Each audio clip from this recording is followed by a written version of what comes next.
ಎಲ್ಲರಿಗೂ ನಮಸ್ಕಾರ ಸ್ನೇಹಿತರೆ, ದುರ್ಗಾಶಕ್ತಿ ನಿಮ್ಮ ಚಾನಲ್ಗೆ ಸ್ವಾಗತ. ಎಲ್ಲರೂ ಹೇಗಿದ್ದೀರಾ? ಎಲ್ಲರೂ ಚೆನ್ನಾಗಿದ್ದೀರಾ ಅಂದ್ಕೊಂಡು ಇದೊಂದು ವಿಡಿಯೋವನ್ನು ಮಾಡಿದ್ದೀನಿ. ಏನಂದರೆ, ಇನ್ನೇನು ಆಲ್ರೆಡಿ ಪಿತೃಪಕ್ಷ ಪ್ರಾರಂಭವಾಗಿದೆ. ಕೆಲವರೆಲ್ಲ ಈ ಪಿತೃಪಕ್ಷದ ಈ ಸಮಯದಲ್ಲಿ ಆಚರಣೆ ಮಾಡ್ತಾರೆ. ಇನ್ನು ಕೆಲವರು ಮಹಾಲಯ ಅಮಾವಾಸ್ಯೆಯ ದಿನ ಈ ಒಂದು ಪಿತೃಪಕ್ಷದ ಆಚರಣೆಯನ್ನು ಮಾಡ್ತಾರೆ. ಹಾಗಾಗಿ ಈ ಮಹಾಲಯ ಅಮಾವಾಸ್ಯೆಯ ದಿನ ಯಾವಾಗ ಈ ಒಂದು ಪಿತೃಪಕ್ಷ ಅಂತ್ಯ ಆಗುತ್ತೆ, ಹಾಗೆ ಇದರ ಮಹತ್ವವೇನು ಅನ್ನೋದನ್ನು ಸಹ ನಾನಿಲ್ಲಿ ತಿಳಿಸ್ಕೊಡ್ತೀನಿ. ಮತ್ತು ನಾವು ಅವತ್ತಿನ ದಿನ ಅಂದರೆ ಮಹಾಲಯ ಅಮಾವಾಸ್ಯೆ ದಿನ ಅಂದರೆ ನಾವು ಪಿತೃಪಕ್ಷ ಆಚರಣೆಯ ಮಾಡುವ ದಿನ ಯಾವೆಲ್ಲ ಕೆಲಸಗಳನ್ನು ಮಾಡಬೇಕು, ಹಾಗೆ ಮಾಡಬಾರ್ದು ಅನ್ನೋದನ್ನು ಸಹ ಇಲ್ಲಿ ತಿಳಿಸ್ಕೊಡ್ತೀನಿ. ಏಕೆಂದರೆ ಪಿತೃಪಕ್ಷ ಈಗ ಪ್ರಾರಂಭವಾಗಿದೆ.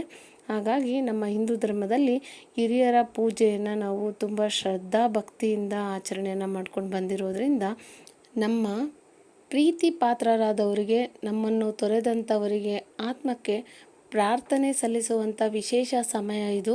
ಹಾಗಾಗಿ ಪಿತೃಪಕ್ಷವಾಗಿದೆ ಅಂತ ನಾವು ಇದನ್ನು ಪಿತೃಪಕ್ಷ ಅಂತ ಕರಿತೀವಿ. ಏಕೆಂದರೆ ಇದನ್ನು 16 ದಿನಗಳ ಕಾಲ ಪಿತೃಪಕ್ಷವನ್ನು ಆಚರಣೆ ಮಾಡ್ಕೊಂಡು ಬಂದಿದ್ದೀವಿ. ಏಕೆಂದರೆ ನಮ್ಮ ಪೂರ್ವ ಜನ್ಮ ಮತ್ತು ನಮ್ಮ ಶಾಶ್ವತವಾಗಿ ಈ ವಿಶ್ವದಿಂದ ಮುಕ್ತ ಅರಿವಿಗೆ ತರ್ಪಣವನ್ನು ನೀಡುವುದು ಎಂಬ ಒಂದು ಪದ್ಧತಿ. ಹಾಗಾಗಿ ಜನರು ಶಾಂತಿ ಮತ್ತು ಮೋಕ್ಷವನ್ನು ಹುಡುಕಲು ಸಹಾಯ ಮಾಡಲು ಅಗಲಿದವರಿಗೆ ಪಿಂಡದಾನ ಮಾಡುತ್ತಾರೆ. ಪಿತೃಪಕ್ಷವು ಭಾದ್ರಪದ ಮಾಸದ ಹುಣ್ಣಿಮೆಯ ದಿನದಿಂದ ಪ್ರಾರಂಭವಾಗುತ್ತದೆ. ಹಾಗೆ ಈ ವರ್ಷ ಸೆಪ್ಟೆಂಬರ್ 17ರಂದು ಪ್ರಾರಂಭಗೊಂಡು ಅಕ್ಟೋಬರ್ 2ರಂದು ಅಂತ್ಯವಾಗುತ್ತದೆ. ಹಾಗಾಗಿ ಈ ದಿನ ಪೂರ್ವಜರ ಫೋಟೋಗಳನ್ನು ಇಟ್ಟು ಪೂಜೆ ಸಲ್ಲಿಸಿ ಪಿಂಡ ಪ್ರದಾನ ಮಾಡುವುದು ಅಥವಾ ಊಟ ಬಡಿಸುತ್ತಾರೆ, ಅಥವಾ ಇಷ್ಟದ ಅಡಿಗೆಗಳನ್ನು ಮಾಡಿ ಊಟವನ್ನು ನೀಡುತ್ತಾರೆ ಅನ್ನೋ ಒಂದು ನಂಬಿಕೆ ಇದೆ. ಆದರೆ ಮನೆಯಲ್ಲಿ ಹಿರಿಯರ ಫೋಟೋ ಇಟ್ಟು ಒಂದು ಪೂಜೆ ಮಾಡುವ ನಿಯಮವೂ ಇದೆ.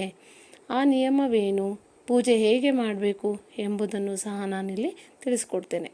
ವಾಸ್ತುಶಾಸ್ತ್ರದಲ್ಲಿ ನಮ್ಮ ಮೃತ ಪೂರ್ವಜರ ಫೋಟೋಗಳನ್ನು ಮನೆಯಲ್ಲಿ ಇರಿಸುವ ನಿಯಮವನ್ನು ಉಲ್ಲೇಖಿಸಲಾಗಿದೆ.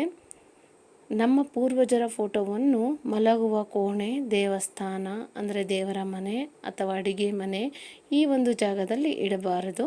ಅವುಗಳನ್ನು ಇಲ್ಲಿ ಇಡುವುದರಿಂದ ನಮ್ಮ ಮನೆಯಲ್ಲಿ ಶಾಂತಿ ನೆಲೆಸುವುದಿಲ್ಲ ಅನ್ನೋ ಒಂದು ಕಾರಣಕ್ಕೆ ನಾವು ಅಲ್ಲಿ ಇಡಬಾರ್ದು ಅಂತಲೂ ಸಹ ಹೇಳಿದ್ದಾರೆ. ಹಾಗೆ ಪೂರ್ವಜರ ಫೋಟೋವನ್ನು ಈ ದಿಕ್ಕಿನ ಅಂದರೆ ಈ ದಿನ ಹೇಗೆ ತೊಳಿಬೇಕು ಅಂದರೆ, ನಾವೊಂದು ಕ್ಲಾತನ್ನು ತಗೊಂಡು ಅಂದರೆ ಒಂದು ಬಟ್ಟೆಯಿಂದ ಒರೆಸ್ಬೋದು.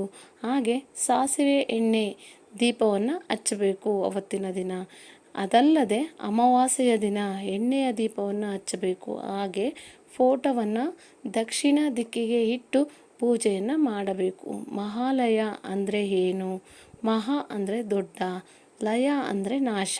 ಅಂದರೆ ಸಮುದ್ರ ಮಂಥನ ಸಂದರ್ಭದಲ್ಲಿ ಬಹಳ ಋಷಿಗಳು ಮತ್ತು ದೇವತೆಗಳು ದೈತ್ಯರಿಂದ ಸಂಹರಿಸಲ್ಪಟ್ಟರು.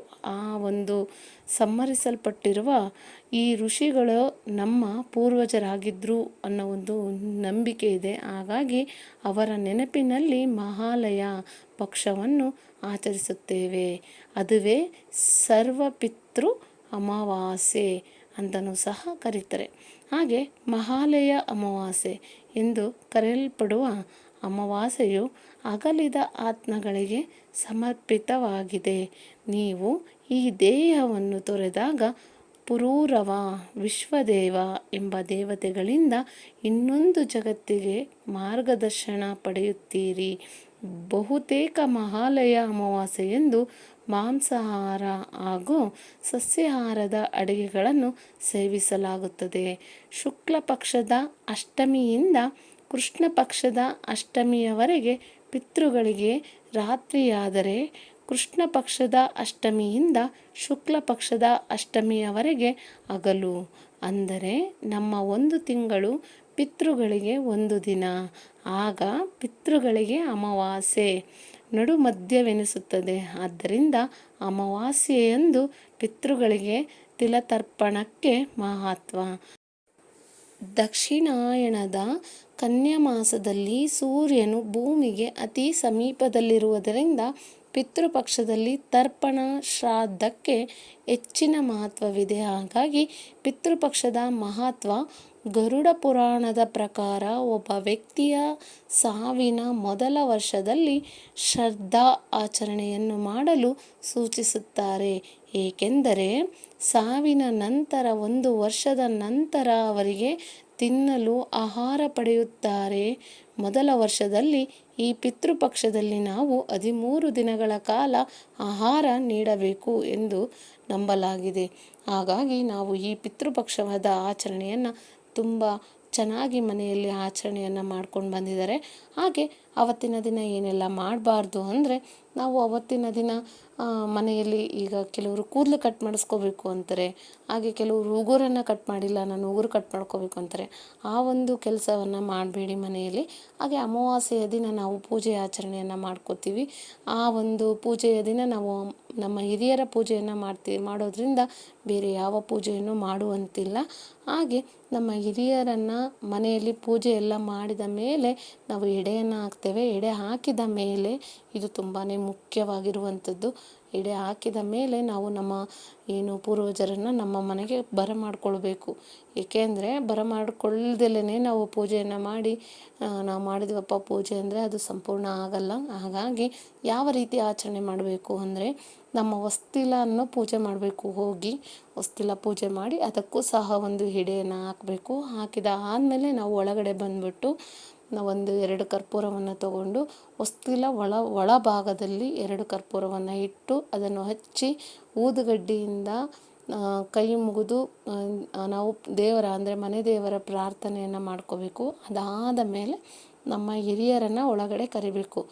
ನಾವು ಇವತ್ತು ನಿಮ್ಮ ಕಾರ್ಯವನ್ನು ಮಾಡ್ತಾ ಇದ್ದೇವೆ, ನೀವು ಬಂದ್ಬಿಟ್ಟು ಈ ಒಂದು ಪ್ರಸಾದವನ್ನು ಸ್ವೀಕರಿಸಿ ನಮ್ಮ ಮನೆಗೆ ಶಾಂತಿ ನೆಮ್ಮದಿ ದೊರೆಯುವಂತೆ ಮಾಡಿ ಅಂತ ನಾವು ಪ್ರಾರ್ಥನೆ ಸಲ್ಲಿಸ್ಕೊಂಡ್ರೆ ಮಾತ್ರ ಅದು ಅಲ್ಲಿಗೆ ಸಂಪೂರ್ಣ ಆಗೋದು. ಅದಾದ ಮೇಲೆ ನಾವು ಎಲ್ಲರೂ ಭೋಜನವನ್ನು ಮಾಡಬೇಕು.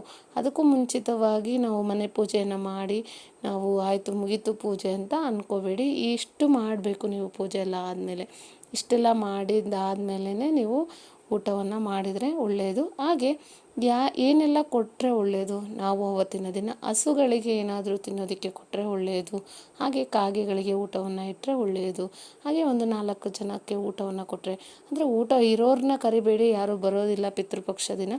ಯಾರಿಗೆ ಊಟ ಇರೋದಿಲ್ಲ, ಯಾರು ತುಂಬ ಕಷ್ಟದಲ್ಲಿರ್ತಾರೆ ಅವರಿಗೆ ಸಹಾಯವನ್ನು ಮಾಡಿ ಅದರಲ್ಲಿ ನಿಮ್ಮ ಪಿತೃವನ್ನು ಕಾಣಿ ಅಂತ ಹೇಳೋದಕ್ಕೆ ಇಷ್ಟಪಡ್ತೇನೆ.